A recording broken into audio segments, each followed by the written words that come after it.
The moment should have been sacred. My body was a vessel of miracles, having just brought 10 healthy, beautiful baby girls into the world. The air in the recovery room was still, filled with a quiet reverence. The head nurse, a woman with kind eyes and gentle hands, carefully placed my firstborn daughter into my husband's arms. I watched, my heart swelling with a love so vast it ached, waiting to see his face light up, waiting for the joy to dawn in his eyes. NHE looked down at the tiny swaddled bundle. Her name was Serafina, my little angel. She had a perfect rosebud mouth and a dusting of dark hair. He stared at her for a long moment, his expression unreadable. Then he looked at me, his eyes as cold and barren as a winter landscape. "So this is it?" he said, his voice a low, guttural whisper that sliced through the sacred silence. "This is the first of them?" Before I could answer, the nurse, beaming, approached with another baby. "And here is the second one, Mr. Hayes." Another perfect little girl.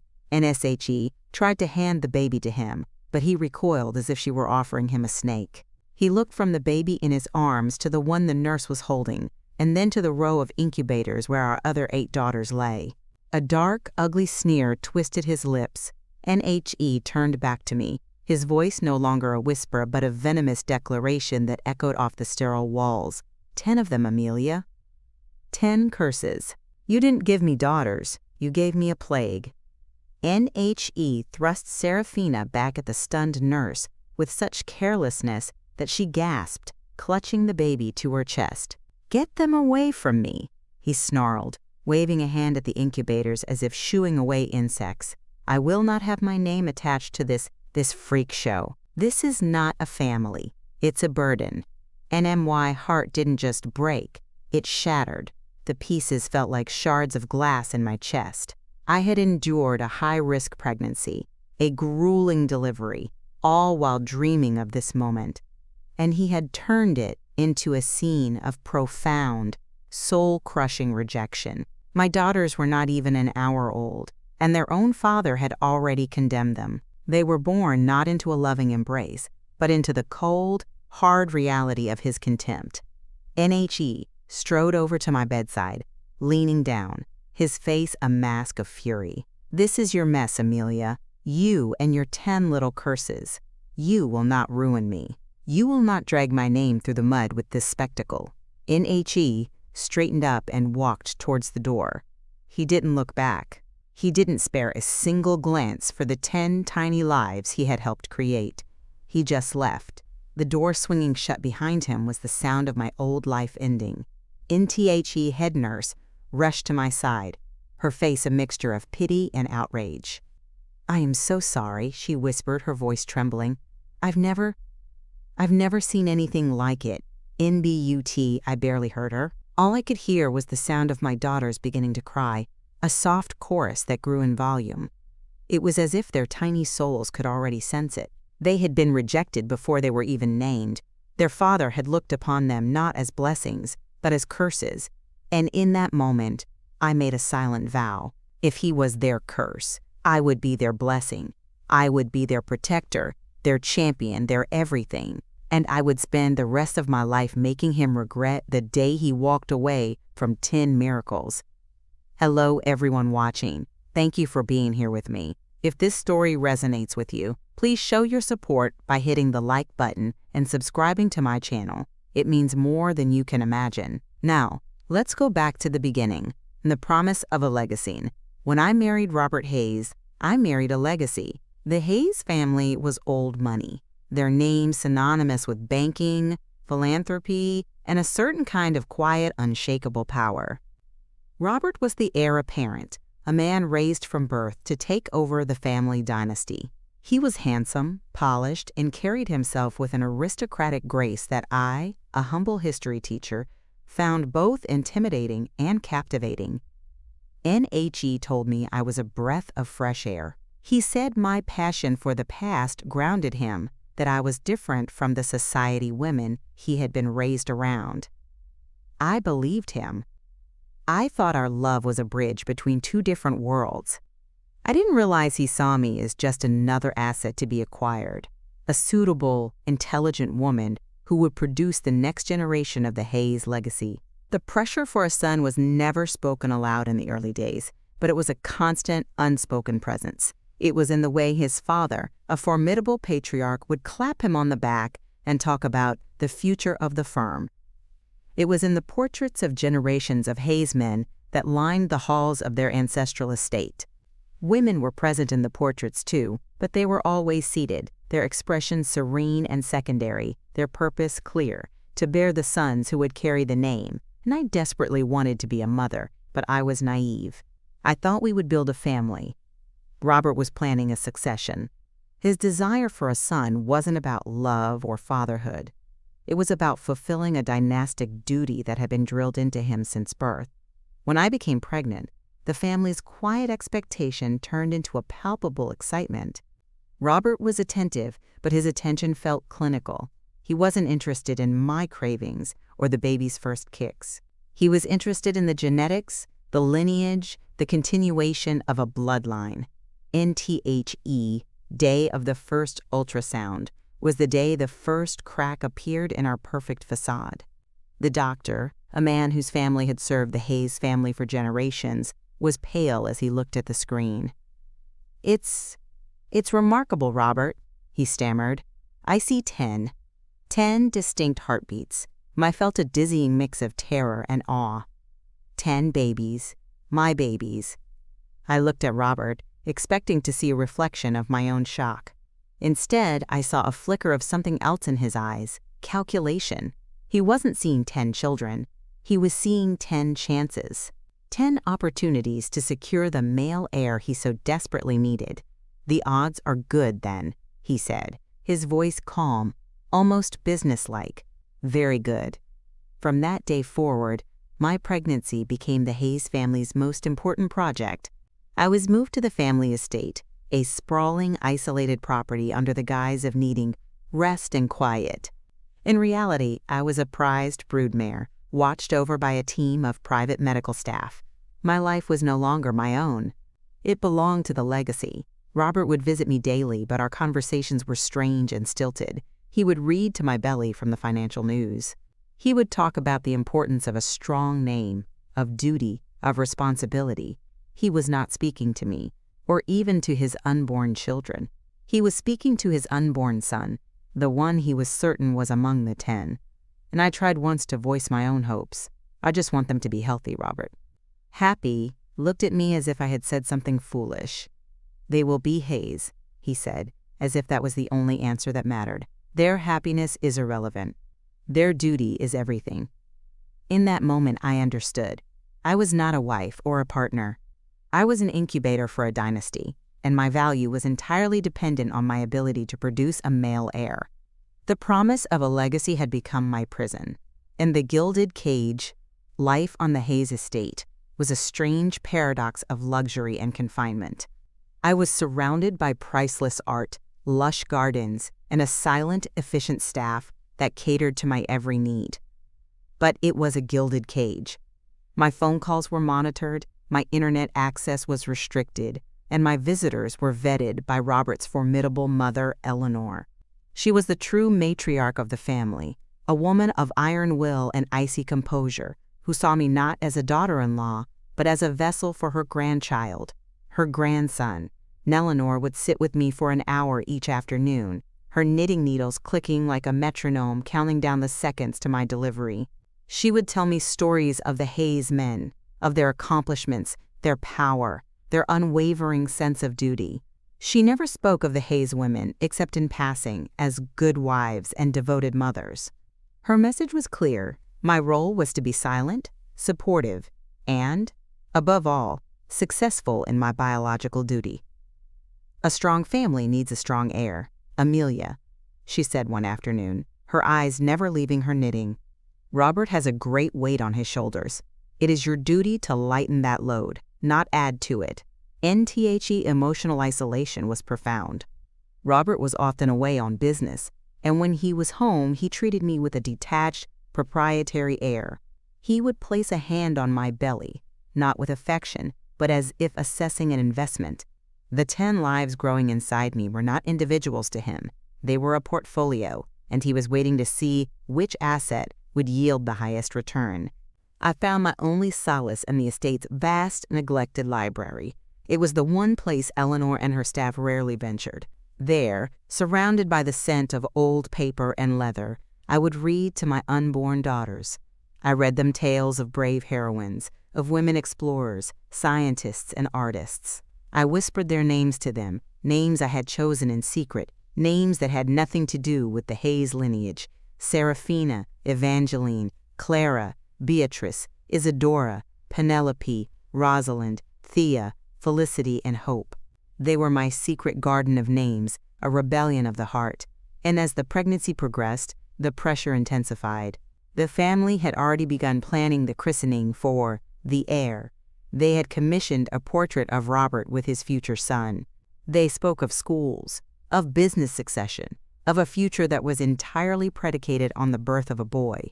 There was no room in their world for any other outcome. NMY fear grew with each passing day. I had an intuitive certainty, a deep maternal knowing, that I was carrying 10 girls. The thought filled me with a fierce protective love, but also with a chilling dread.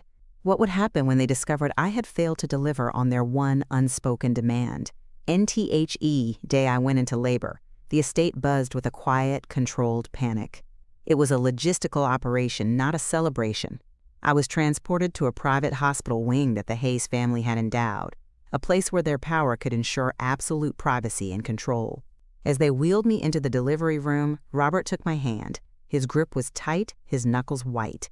"And this is it, Amelia," he whispered, his voice raw with anticipation. "This is the day the future of our family is secured. Do not disappoint me." NHI's words were not a comfort. They were a command. He wasn't wishing me well.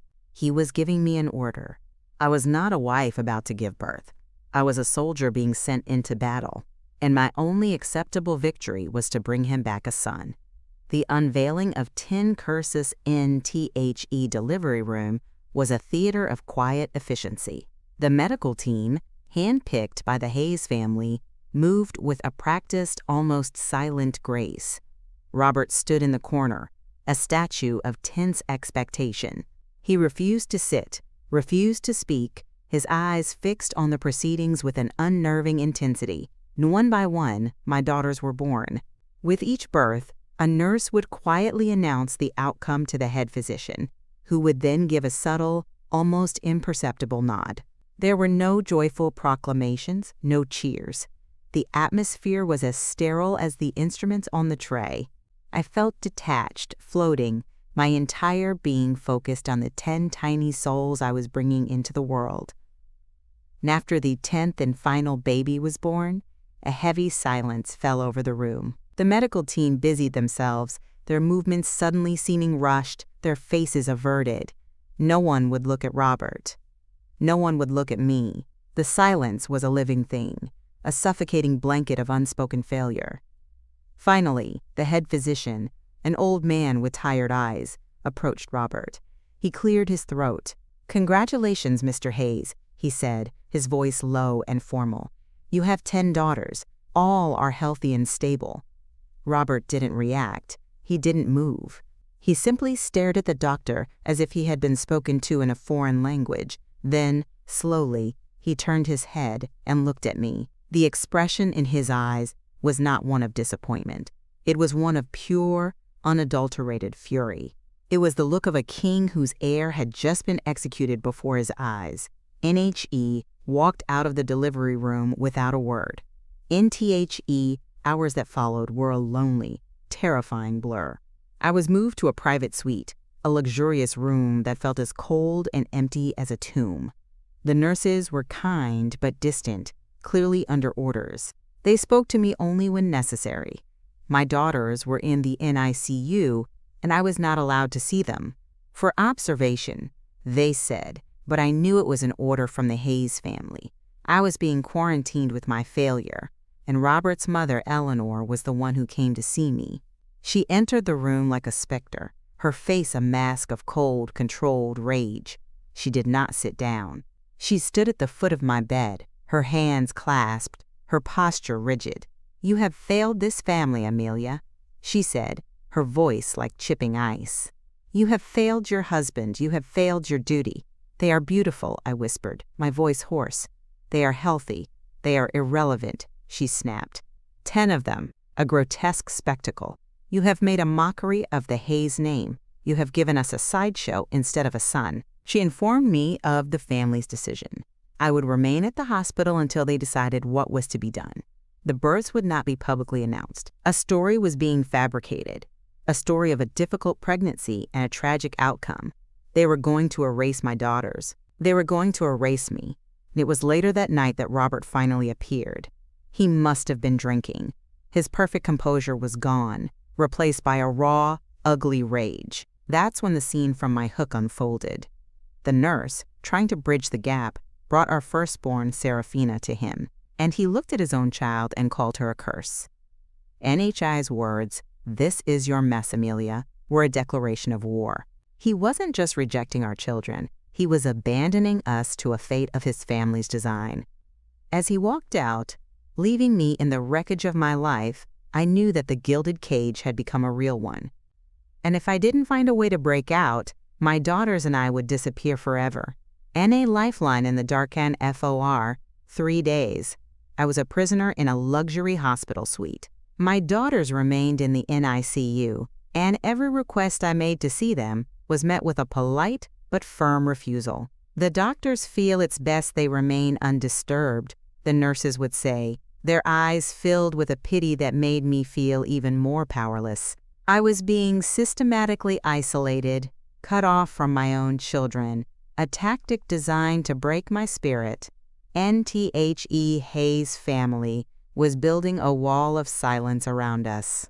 My phone was gone, the television in my room was disconnected, and the nurses were my only human contact. I had no way of knowing what was happening in the outside world. For all I knew, I had already ceased to exist. And on the 3rd night, a young nurse I hadn't seen before came in to check my vitals. She was nervous, her hands trembling slightly. As she leaned over to adjust my pillow, she slipped a small, folded piece of paper into my hand. "Don't let them do this to you," she whispered, her voice barely audible. "My sister is a paralegal at the Children's Law Center. This is her direct line. Call her. Tell her everything." NSHE was gone before I could even thank her. I stared at the piece of paper, my heart pounding. It was a lifeline, a tiny pinprick of light in an endless, suffocating darkness. But how could I call? I had no phone. NTHE answer came an hour later, in the form of a janitor pushing a cleaning cart. He was an older man with a kind, weary face. As he emptied the trash, he looked at me, his eyes full of a deep, sorrowful understanding. "The payphone is at the end of the hall, past the nurses' station," he said quietly, not looking at me directly. "They change shifts in 10 minutes. You'll have a window." These 2 small acts of rebellion from strangers, from people who had nothing to gain and everything to lose, were the sparks that reignited my will to fight. They saw me not as the failed wife of a powerful man, but as a mother being kept from her children. Their courage gave me courage. When the shift change happened, I slipped out of my room. My body ached with every step, but I was propelled by a desperate, primal urgency. I made it to the payphone, my hands shaking so badly I could barely dial the number, and a woman answered. "Anna speaking. My name is Amelia Hayes," I said, my voice a ragged whisper. "I was given this number. I need help. They've taken my babies." I poured out the story in a frantic, jumbled rush. The 10 girls, the rejection, the isolation, the threat of being erased. Anna listened patiently, her calm voice a steady anchor in my storm of panic. "Okay, Amelia," she said when I finished. "Stay calm. We are going to help you. First, we need to establish that you are being held against your will and being denied access to your children. Do exactly as I say. Go to the main nurses' station, loudly and clearly. Demand to see your children. Demand to see the hospital administrator. Demand your personal belongings, including your phone. When they refuse, state clearly that you are calling your lawyer. They are breaking the law, And they know it. We will take it from there. Hanging up the phone, I felt a shift inside me. The fear was still there, but it was now overshadowed by a cold, hard resolve. I was no longer a passive victim, waiting for my fate to be decided. I was a mother, fighting for her children. I walked to the nurses' station, my back straight, my head held high. The battle for my daughters' lives had just begun, the cracks in the fortress.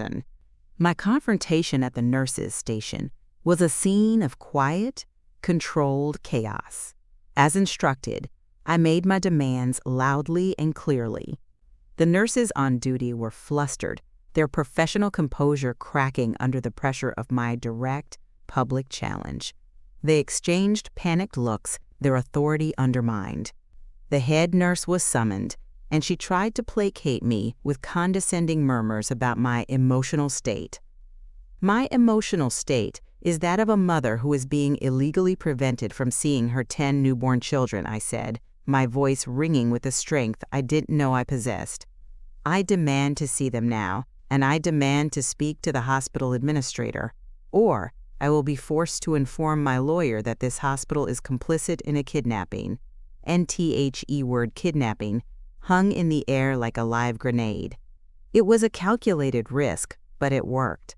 The administrator was called, a nervous man who was clearly terrified of the Hayes family, but he was more terrified of a lawsuit that would expose the hospital's unethical behavior.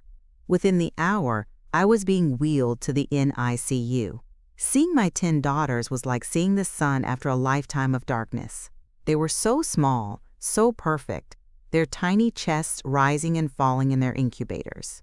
I touched each one through the portholes, whispering their names, promising them that I would get them out, that we would be a family. It was a moment of profound connection that solidified my resolve into unbreakable steel. NTHE Children's Law Center, true to their word, moved with lightning speed. Anna and her supervising attorney, a formidable woman named Maria, filed an emergency petition with the family court. They argued that a mother was being unlawfully separated from her children by a powerful family attempting to coerce her into relinquishing her parental rights. NTHE Hayes' family was blindsided. They had expected me to crumble in isolation, not to fight back with legal counsel. Their fortress of power had been breached. NTHE's story inevitably leaked to the press. But it wasn't the story the Hayes family had tried to fabricate. It was the truth. Powerful family hides birth of 10 daughters. The headlines screamed. Mother held in hospital, denied access to children. The narrative of a tragic private loss was shattered, replaced by a gothic tale of cruelty and coercion. NTHE public outcry was immediate and immense. People were horrified. The Hayes name, once a symbol of power and respect, was now associated with a monstrous act of patriarchal cruelty. The family's carefully cultivated image was destroyed overnight. Their phones rang off the hook with calls from angry citizens, from women's rights groups, from the media. Their fortress was not just breached, it was under siege. Robert and his mother were forced to respond. They hired a high-powered PR firm and a team of ruthless lawyers. Their strategy was to paint me as a mentally unstable gold digger, a woman who had entrapped their son and was now using her children to extort the family.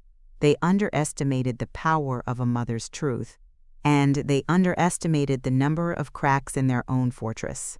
The young nurse who had given me the phone number protected by whistleblower laws gave an anonymous statement confirming my story. The janitor testified to my distress. The Hayes family had built their power on the assumption that the little people were invisible. But the little people had seen everything, and they were starting to talk. The fortress was beginning to crumble from the inside out, and the weight of a name NTHE courtroom was a media circus. On one side sat the Hayes family, Robert, Eleanor, and their team of sleek, expensive lawyers. They looked like royalty, confident and untouchable. On the other side sat me, Maria, and Anna, a small team armed with nothing but the truth. NTHE Hayes' lawyer began by attacking my character. He portrayed me as an emotionally fragile woman, who had suffered a mental break after a difficult birth. He argued that the family was only acting in my and the children's best interests, trying to protect us from the stress of public scrutiny. He painted their actions as benevolent, a necessary measure to handle a delicate situation. Maria pressed on, presenting evidence of the family's extensive planning for a male heir, the christening announcements, the commissioned portrait, the trust funds set up for Robert Hayes, Jr. She then called Eleanor to the stand, questioning her about her definition of a woman's duty to her husband's family.